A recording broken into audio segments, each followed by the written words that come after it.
I talk about the metaverse in client presentations sometimes.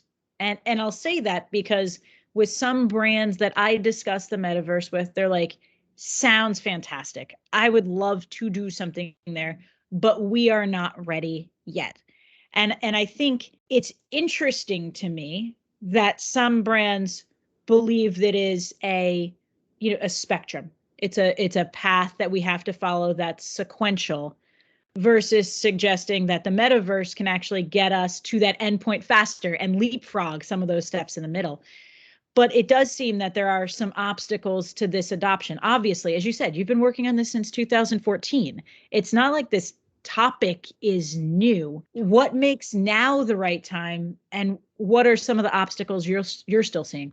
First of all, the technology is there. I was going to say it's getting there because, of course, I'm always thinking about the next and the next and the next, but the technology is there. We have 5G is becoming omnipresent now.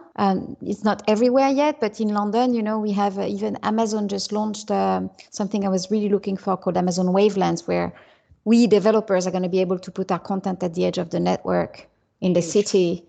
We just, literally from our computer, we can move the content and then everybody can access it. I think it's so magical. It's incredible. So 5G is there. The devices, we have never been so well served with devices. I did a whole range of tests on 5G devices recently. Apple goes very well. Anybody who's got, lots of people has got good gaming computers or very solid computers these days. We are equipped. The infrastructure is there. The creativity is there. So there is more and more creators, at least from what I see innovations and initiatives everywhere of pipeline of people who are now able to create these worlds. In the past, my best friend actually 25 years ago, she decided to be a graphic designer.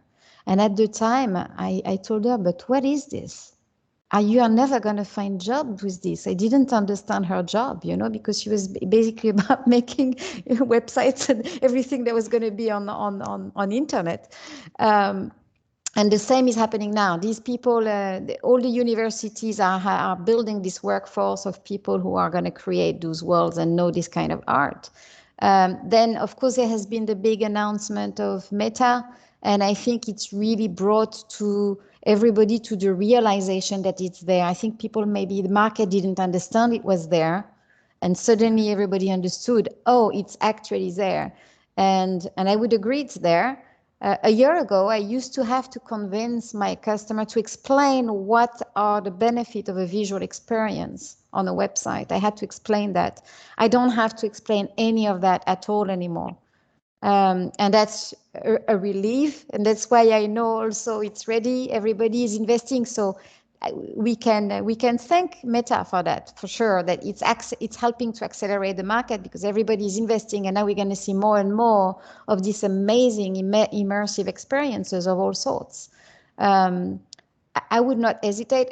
I have a couple of data, by the way, for marketeers.